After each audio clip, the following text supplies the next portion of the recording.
In a rare show of bipartisanship, 12 Republicans joined Democrats on Wednesday to clear a key procedural hurdle in passing the Respect for Marriage Act, taking same-sex marriage one step closer to receiving the ultimate federal protection, codification into law. Senate Majority Leader Chuck Schumer hailed the bill's passage at the leadership press conference. Let's watch. I know passing the Respect for Marriage Act is as personal as it gets for many senators and their staffs, myself included. My daughter and her wife are actually expecting a little baby in February. And so it matters a lot to so many of us to get this done. Democrats are racing to pass major agenda items while they hold majorities in both chambers, and if passed, the Respect for Marriage law would require the federal government to recognize same-sex marriages, overturning the Clinton-era Defense of Marriage Act, which blocked same-sex couples whose marriages were recognized by their home states from receiving the many benefits that other married couples receive. Minority Leader Mitch McConnell was among the 37 Republicans who voted against the bill, despite the fact that most Americans do, in fact, support it. Pew Research recently found that support for same-sex marriage nearly doubled since the Defense of Marriage Act was passed in 2004. The Senate bill must now clear the House before the president can sign it into law. So there was a number of Republicans who voted for it, including Susan Collins, Rob Portman, Mitt Romney, Lisa Murkowski, some others. Probably a lot of the ones people would have expected to, with maybe a few surprises.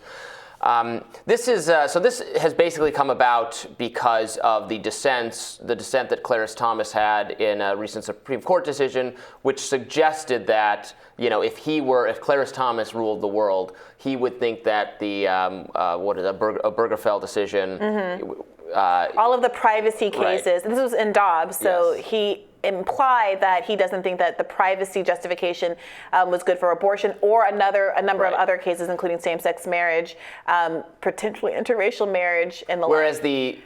Whereas the majority in Dobbs, it was very clear that they did not want to revisit the gay marriage issue.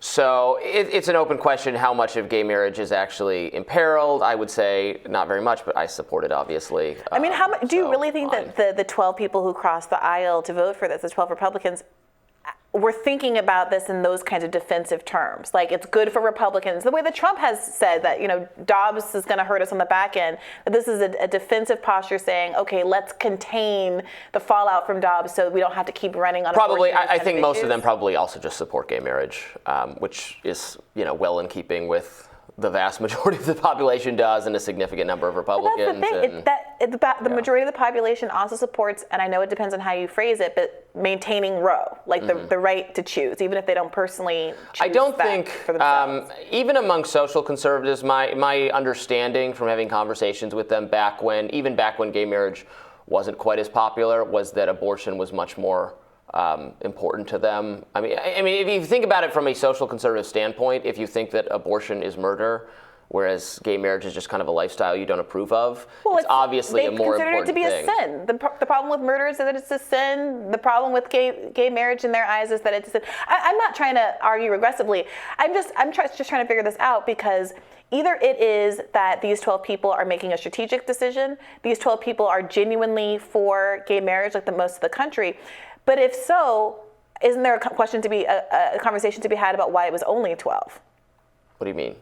If we're saying that they're doing this because it's popular and everyone's basically over it. I mean, this isn't I should note that some of the reasons that some people are voting against it are concerns that I think are not unfounded necessarily about how this might impact religious freedom. You could think that gay marriage is good and you could think that it should just be administered at the state level, that states should be, like, in my state, I would vote for gay marriage, but I'm not sure the federal government should tell the state it has to, et cetera, and so on and so forth. It could be a federalism issue. That's what's so interesting to me, that there does seem to be this tension between the ideological positions that are taken with respect to abortion, and mm-hmm. feeling like if you're going to claim that you're not saying that you want to dictate other people's ideological beliefs about something like the right to choose, but you simply think it should be a states' rights issue. What is the distinction you're making there between something like abortion and something like gay marriage? If it's not ideological, well, I don't think that distinction is being made at all. I think that's what many social conservatives said for a long time. Abortion and gay marriage should be left up to the states. This is an inconsistency that we're seeing here in this kind of a split, where we're seeing gay marriage treated very differently, and it does seem to be largely because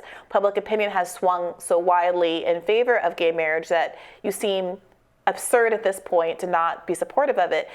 Abortion, the reason I'm bringing this up is that I wonder if abortion is heading in this direction, especially post-Dobbs, because they poked the bear, they tried to see what would happen, dog chase Carr actually won their victory and saw this enormous electoral consequence last week.